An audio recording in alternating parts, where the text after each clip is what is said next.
வணக்கம் ஃப்ரெண்ட்ஸ், இன்றைக்கான வீடியோவில் ப்ரெஸ்டீஜ் இண்டக்ஷன் ஸ்டவ் ஒன்று சர்வீஸ் பண்ண போகிறோம். கஸ்டமர் என்ன கம்ப்ளைண்ட் சொல்லி கொடுத்துருக்காருன்னு பார்த்தோம்னா, ஸ்டார்ட் பட்டன் வேலை செய்யலை, அதே மாதிரி ஹீட் இன்க்ரீஸ் பண்ணுற பட்டனும் வேலை செய்யலை. அதான் கம்ப்ளைண்ட்டு. அதை எப்படி சால்வ் பண்ணுறதுன்னு இந்த வீடியோவில் பார்க்கலாம்.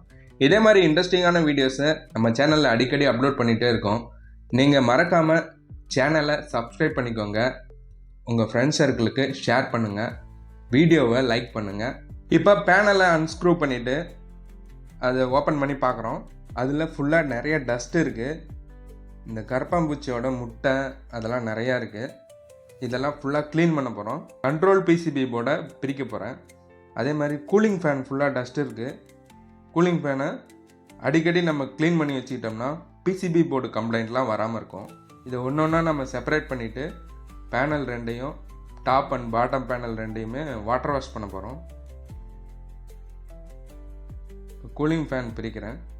அதுக்கப்புறம் பிசிபி போர்டு, அந்த ஹீட்டிங் எலமெண்ட்டு இதெல்லாமே தனித்தனியாக பிரிச்சுக்கிறோம். இந்த மாதிரி ஸ்டார்ட் பட்டனும் ஹீட் இன்க்ரீஸ் பட்டனும் ஏன் அடிக்கடி ஃபெயிலியர் ஆகுறதுன்னு பார்த்தோம்னா, நாம் அடிக்கடி யூஸ் பண்ணுறதுனால அந்த பேனல்ஸில் ஹோல்ஸ் விழுந்து நம்ம கையில் இருக்க ஆயில் கண்டென்ட்டு, நம்ம குக் பண்ணும்போது கையில் இருக்க ஆயில் கண்டென்ட்டு, வாட்டர் கண்டென்ட்டு இந்த மாதிரி அது சுவிட்சுக்குள்ளே உள்ளே போகிறதுனால தான் சீக்கிரமாகவே அது ஃபெயிலியர் ஆகிடுது.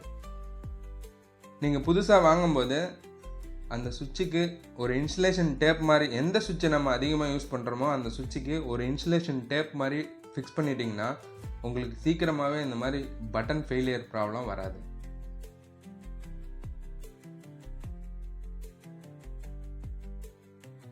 இப்போ நான் புது சுவிட்ச் மாற்ற போகிறேன்.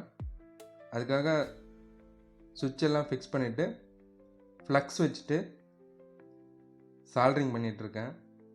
ஆல்மோஸ்ட் 60% ஒர்க்கு முடிய போகுது.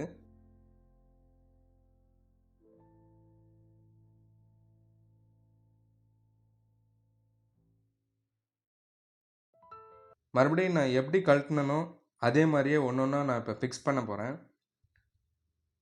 ஃபிக்ஸ் பண்ணும்போது ஒயர் ரூட்டிங் வந்து அடியில் டேமேஜ் ஆகாமல் பார்த்துக்கணும். இப்போ இது கண்ட்ரோல் போர்டை வந்து மாட்டிட்டு அதில் கரெக்டாக ப்ளக் பண்ணிவிட்டு பேனலில் க்ளோஸ் பண்ணிட்டு ஸ்க்ரூ பண்ணிக்க போகிறேன். ஆல்மோஸ்ட் 80% வேலை முடிஞ்சிருச்சு. இப்போ செக் பண்ணி பார்த்துக்கலாம். இப்போ பவர் ஆன் பட்டன் வேலை செய்யுது, அதே மாதிரி ஹீட் இன்க்ரீஸ் பண்ணுற பட்டனும் வேலை செய்யுது. இந்த மாதிரி யூஸ்ஃபுல்லான வீடியோவை லைக் பண்ணிவிட்டு உங்கள் ஃப்ரெண்ட்ஸ் சர்க்கிளுக்கு ஷேர் பண்ணுங்கள். அப்போ தான் நாங்கள் அடுத்தடுத்த யூஸ்ஃபுல்லான கண்டென்ட் போடுறதுக்கு எங்களுக்கு மோட்டிவேஷன் நல்லாயிருக்கும். Thanks for your support.